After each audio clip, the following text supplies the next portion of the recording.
What's up guys, my name is Mr. 32244 and in this video I wanted to just discuss the start of the Year 2 content for Hitman 3 and how it's been received by a lot of the players in the community. So on January 20th this game finally came out on Steam for the very first time, and the pricing listed for them wasn't met with very positive look on them because everyone expected to have discounted prices considering this is a year-old game now, and Epic Games has just come off a sale when it comes to this game. I think Hitman 3 was around the £20 mark. I'm going to go through pounds because this is where I'm from in the UK, but you can basically work it out, the calculations in your current currency. So it was around about £23 compared to a full price game, which would be around about £40 to £50 in the game. And that wasn't too bad really. They had a 40% sale off the DLC of the 7 Deadly Sins, and yeah, it's not too bad at the prices. So everyone expected when this came out on Steam it would be roughly around about the same price. However, that wasn't the case. So when it came out and I checked out on the Steam page on the release day, the Hitman 3 was $49.99, so it's essentially full price as if it was a brand new game. Yes, it's a brand new game to Steam, but this game is, don't forget, it's been out for a year now. The Hitman Trilogy Edition, which includes 1, 2 and 3, all standard editions of the game, was $79.99. So, and that's just standard edition, you don't get any extra content with that either, so that's £80 overall. And the Trilogy Premium Add-on Bundle, overall, which includes basically all the DLC, except for the 7 Deadly Sins, was an additional £50.96. And if you wanted the 7 Deadly Sins on top of that, is again an additional $23.73. So if you was a brand new player to the Hitman series, and you've never played Hitman 1, Hitman 2 or Hitman 3, and you wanted everything that there was possible, it would cost you a whopping £154.68. That is a massive, massive fee. I mean, I know you are getting 3 games, but Hitman 1 came out in 2016. This is a game that it's been free on the PlayStation Plus, as well as Hitman 2. Hitman 2 has been free on the PlayStation Plus. Several sales have been available for these games. I don't understand the value there for the money. I just don't get it. And if you are including a Hitman Trilogy Premium Add-ons bundle, why aren't you including the 7 Deadly Sins DLC? It just doesn't make sense. Why can't you just have one entire thing all in one for, I don't know, £80, for including all the DLC and everything like that?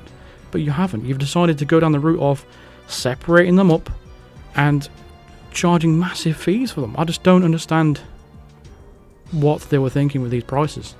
It's incredible amount of money, and I can't see many people are going to be too happy with those figures. I would advise, if you haven't purchased it yet, I would advise to wait for the sale, which is probably going to happen next week. There'll be a sale on Steam, and you should be able to get some sort of money off this game in a way. I'm not sure how much, but Hitman is always going to be always on sale, so I wouldn't be surprised that you'll get this for nearly half price as it was on Epic Games Store recently. Moving on to the next part as well is the Elusive Target Arcade. I did do a video a day before this all came out, and I did voice some of my concerns for it, and unfortunately it turned out to be true. The Elusive Target Arcade turned out to be basically elusive targets with escalations, complications and stuff like that. So it's an elusive target escalation.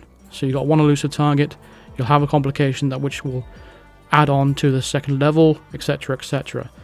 And you can't, you've got basically, once you fail, you're locked out for 12 hours. However, that wasn't the biggest problem. The biggest problem is a lot of people couldn't actually play the arcade at all. Like, a lot of people were logging, including me, people were logging in for the very first time and seeing the Elusive Target arcade page with 3 of the potential contracts, and they were saying failed with a countdown timer. This is before anyone's even had a chance to even play them. Or you'd play one level or complete the level 1 or level 2, and then it won't let you play the 3rd level because it says you failed, even though you haven't. So what you'd have to do to try and fix that problem is reboot the entire game and hope, like you're playing a little lottery, or whether you can actually play the game mode or not. It seems a bit stupid that they did server maintenance for several hours before they released this, testing this, and they didn't see this. If they didn't see this, then I don't understand who's doing their testing, because obviously that person is not doing his job correctly if they didn't spot this problem. Especially if you're doing maintenance on all of the platforms. How are you not checking these different platforms to making sure the patch is right, and you went ahead and released it anyway? I can only imagine that either I don't know. I don't understand it, but you need better testers if they're not spotting something like that. It's kind of ridiculous. A lot of people on Xbox, is it Game Pass, have been complaining that they've not been able to log in at all, and they've got a lot of missing content when they try and log in as well. So that is something that needs to be fixed as well. And in terms of the VR, people have been complaining about performance issues, stuttering and stuff like that, but they have recently released a hotfix to increase the performance for VR, and they're also releasing a patch tomorrow to further increase that, as well as hopefully finishing and complete the fix the arcade mode, because at the moment it's not something that people can enjoy.